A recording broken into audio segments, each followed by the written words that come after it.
देने के लिए एक परिवेश पोर्टल लागू किया गया था साल 2018 में। इसका काफ़ी लाभ मिला है।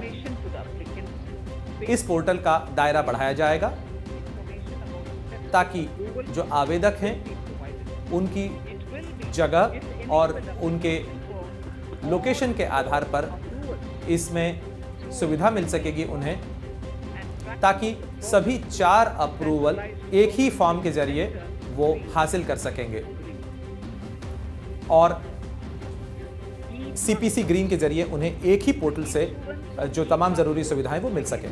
ई पासपोर्ट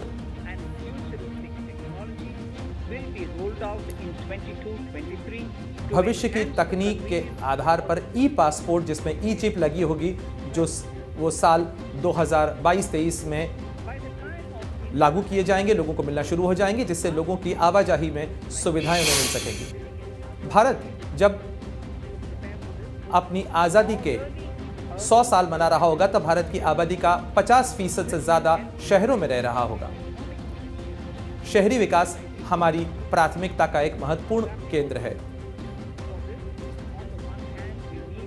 ऐसे में हमारा प्रयास होगा कि हम भारतीय जनसंख्या के अधिक से अधिक लाभ उठाया जा सके। इसके लिए अपने शहरों को और ख़ास तौर पर शहरों में रोजगार के अवसरों को बेहतर बनाने का प्रयास करेंगे। ऐसे में हमें ज़रूरत है कि हम टियर 2 और टियर 3 के शहरों को अधिक सुविधाओं से युक्त करें।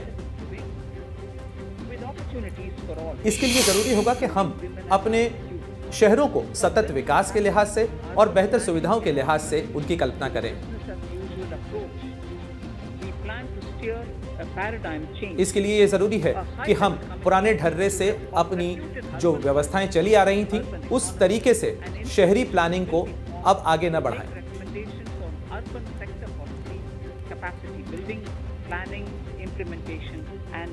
इसके लिए नए संस्थानों की ज़रूरत होगी जो कि अर्बन पॉलिसी, जो शहरी नीतियां हैं, उनको बेहतर तरीके से सोच सकें और लागू करने में मदद कर सकें। शहरी क्षेत्र में क्षमता विस्तार के लिए राज्यों को भी सुविधाएं मुहैया कराई जाएंगी। बिल्डिंग बायलॉज को आधुनिक बनाया जाएगा। टाउन प्लानिंग को भी सुधारा जाएगा।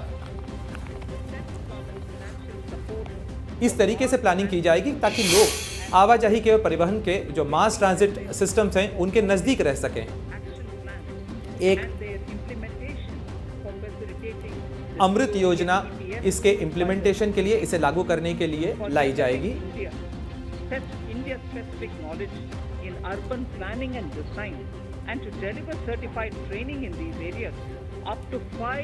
शहरी विकास में को भारतीय ज़रूरतों के अनुसार बनाया जा सके, इसके लिए 5 जो मौजूदा संस्थान हैं उन्हें चिन्हित किया जाएगा देश के 5 क्षेत्रों में और उन्हें सेंटर ऑफ एक्सीलेंस का दर्जा दिया जाएगा। इन सभी संस्थानों को 2500 करोड़ रुपए का अतिरिक्त फंड दिया जाएगा और तकनीकी शिक्षा के क्षेत्र में काम करने वाले संस्थान AICTE को इसके लिए जो मैन पावर है उसे तैयार करने के लिए मजबूत किया जाएगा।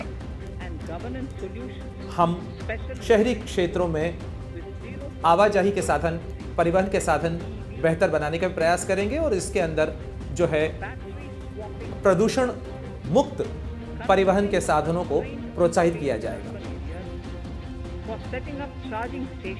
बैटरी की अदला बदली की जा सके, उसका विनिमय किया जा सके, इस पर भी नीति लाई जाएगी और एक बैटरी स्वैपिंग पॉलिसी लागू की जाएगी।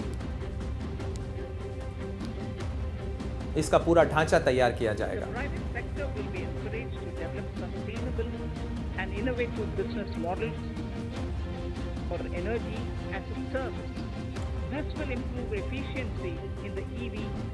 ऊर्जा को सेवा के तौर पर लागू करने के लिए हम कोशिश करेंगे कि EV इकोसिस्टम भी मजबूत हो और साथ ही जो निजी क्षेत्र है वो इस